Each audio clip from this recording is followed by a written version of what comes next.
श्री सीताराम शिखावस्थी के चैनल में आप सभी का स्वागत है। मैं हूं शिखावस्थी। आज इस वीडियो में हम बात करेंगे शरद पूर्णिमा पर्व से संबंधित। शरद पूर्णिमा का पर्व वर्ष 2024 में कब मनाया जाएगा, इसका महत्व क्या है, किस प्रकार से हमें पूजा अर्चना करनी है और शरद पूर्णिमा इतनी खास क्यों है। शरद पूर्णिमा से संबंधित बहुत सारी जानकारी आज आपको इस वीडियो के माध्यम से प्राप्त होगी, तो वीडियो लास्ट तक देखिएगा। अच्छा लगे तो लाइक कमेंट शेयर कीजिए। चैनल पे पहली बार आए हैं तो चैनल को सब्सक्राइब जरूर कीजिए। अपने हिंदू सनातन धर्म में पूर्णिमा तिथि का बहुत ही ज़्यादा महत्वपूर्ण स्थान है, क्योंकि इस तिथि को हमारा जो महीना होता है वह पूर्ण होता है। जो चंद्रमा होते हैं वह अपनी पूर्ण 16 कलाओं से युक्त होते हैं। पूर्णिमा तिथि माता लक्ष्मी को भी समर्पित है। इस दिन माता लक्ष्मी की विशेष रूप से पूजा अर्चना होती है। लक्ष्मी नारायण की पूजा जो भी व्यक्ति पूर्णिमा तिथि को करता है तो उस जातक को सभी ऐश्वर्य, सभी सुख सुविधाओं की प्राप्ति होती है। माता लक्ष्मी उसके घर में स्थायी रूप से हमेशा रहती हैं। लेकिन जो शरद पूर्णिमा है यानी अश्विन मास की जो पूर्णिमा तिथि है वह सभी पूर्णिमाओं में क्यों खास है, यह हम लोग जानते हैं। देखिए, शरद पूर्णिमा तिथि जो है उसमें जो चंद्रमा है धरती के सबसे करीब होते हैं, और चंद्रमा जो है उन्हें औषधियों का देवता माना गया है, वनस्पतियों का देवता माना गया है। इसलिए जो चंद्रमा की किरणें होती हैं तो उनसे औषधियों की बरसात होती है, जिसे हम लोग अमृत की वर्षा कहते हैं। और इसीलिए खीर बनाकर रखी जाती है, क्योंकि चंद्रमा के जो कारक वस्तुएं होती हैं जैसे कि सफ़ेद चीज़ें, दूध हो गया, चीनी हो गई, चावल हो गई, तो उससे वह किरणें और ज़्यादा अट्रैक्ट होती हैं, जिसके कारण हम लोग शरद पूर्णिमा की रात्रि में खीर बनाकर रखते हैं और फिर उस खीर को घर के सभी सदस्य भगवान का भोग लगाने के बाद पाते हैं। तो ऐसी मान्यता है कि उस खीर को जो भी खाता है तो उससे उसकी कई तरह की बीमारियों का नाश होता है, वो कई तरह की बीमारियों से लड़ने की शक्ति प्राप्त होती है मनुष्य को। तो एक कारण यह है कि शरद पूर्णिमा की रात्रि में हम लोग चंद्रमा की किरणों से औषधियों की प्राप्ति करते हैं। दूसरा कारण है कि शरद पूर्णिमा को कोजाग्रही पूर्णिमा क्यों कहते हैं। कोजाग्रही पूर्णिमा का कारण है कि आज की रात्रि में माता लक्ष्मी इंद्र के साथ में धरती पर भ्रमण करती हैं और सभी के घर में देखती हैं कि कोजाग्रही यानी कि कौन जग रहा है, जिसके कारण कहते हैं कि जिस घर में आज की रात्रि में जो व्यक्ति जगते हुए माता लक्ष्मी को मिलते हैं तो उन व्यक्तियों पर माता लक्ष्मी की विशेष कृपा प्राप्त होती है। तो आज की रात्रि में सभी को जगना जरूर चाहिए, और यदि आप पूरी रात्रि नहीं जग सकते हैं तो निशिता काल के समय आप जरूर जगें। निशिता काल का क्या समय है वह भी हम आगे जानेंगे। तो इसलिए आज की रात्रि में माता लक्ष्मी की भी विशेष कृपा सभी को प्राप्त होती है।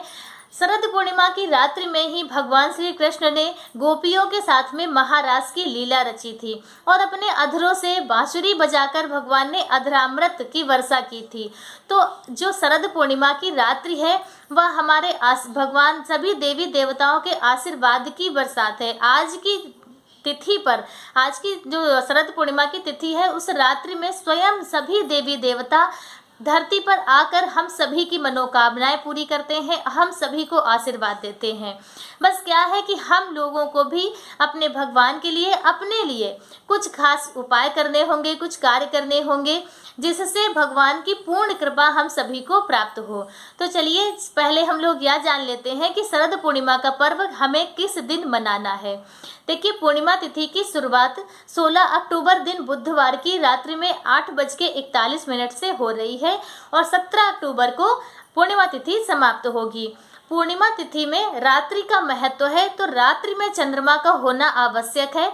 इसलिए जो हम लोग खीर बनाएंगे वह 16 अक्टूबर की रात्रि में ही बनाकर रखेंगे। जो हम लोगों को जागरण करना है वो 16 अक्टूबर की रात्रि में ही करना है। बाकी स्नान दान और वाल्मीकि जयंती वाली पूर्णिमा 17 अक्टूबर को मनाई जाएगी। यह क्लियर हो गया। अब हम लोग यह जान लेते हैं कि हमें शरद पूर्णिमा के दिन क्या क्या करना है। देखिए, शरद पूर्णिमा के दिन लक्ष्मी नारायण भगवान की विशेष रूप से पूजा अर्चना करनी है। शाम को आपको खीर बनाकर चंद्रमा की, जहाँ पर उनकी किरणें आ रही हो, जहाँ पे चंद्रमा की रोशनी आ रही हो वहाँ पर उस खीर को रखना है और सुबह उसका भोग लगाकर फिर आप सभी को प्राप्त करना है। घर के सभी सदस्यों को उस खीर को जरूर लेना चाहिए। और इसके अलावा शरद पूर्णिमा की रात्रि में जागरण करना है। माता लक्ष्मी की पूर्ण कृपा प्राप्त करने के लिए। जागरण यदि आप पूरी रात्रि नहीं कर सकते हैं तो निशिता काल के समय आपको अनिवार्य रूप से जागना है यदि आप लक्ष्मी माता की कृपा प्राप्त करना चाहते हैं। तो निशिता काल का शुभ मुहूर्त क्या है वह भी हम लोग जान लेते हैं। देखिए, निशिता काल का शुभ मुहूर्त रहेगा 16 अक्टूबर की रात्रि में 11:42 से 12:32। तो यह वह समय है जिस समय पे आपको अनिवार्य रूप से जागना है। आप इस समय पे कुछ भी भजन कीर्तन कर सकते हैं, माता लक्ष्मी की स्तुति कर सकते हैं, कनकधारा स्तोत्र पाठ कर सकते हैं, श्री सूक्त का पाठ कर सकते हैं, या आप ऐसे भी भगवान श्री कृष्ण के भजन इत्यादि करके रात्रि जागरण कीजिए। रात्रि जागरण शरद पूर्णिमा के दिन बहुत ही महत्वपूर्ण है और सभी को जरूर करना चाहिए। तो यह जो शरद पूर्णिमा की रात्रि है या जो शरद पूर्णिमा का पर्व है सभी के लिए बहुत ही ज़्यादा महत्वपूर्ण है, चाहे वो विद्यार्थी हो या गृहस्थी हो या फिर भगवान के शरणागति या भगवान की भक्ति प्राप्त करना चाहते हो। सभी के लिए शरद पूर्णिमा का जो पर्व है वह बहुत ही सुनहरा अवसर है और सभी को इस पूर्णिमा तिथि पर कुछ न कुछ शुभ कार्य जरूर करने हैं। जितने भी विद्यार्थी लोग हैं उन्हें चंद्रमा की रोशनी में जरूर रहना है, विशेषकर निशिता काल में। और जितने भी लक्ष्मी माता की प्राप्ति, उनका आशीर्वाद प्राप्त करना चाहते हैं उन्हें भी रात्रि में जागरण करना है। निशिता काल के समय अनिवार्य रूप से आपको जागना है।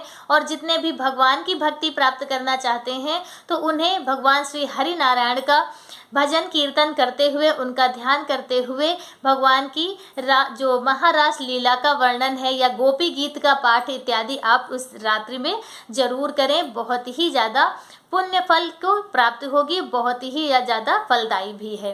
तो आज का वीडियो मेरा बस इतना ही। मिलते हैं दूसरे वीडियो में किसी दूसरी जानकारी के साथ। तब तक के लिए श्री सीताराम।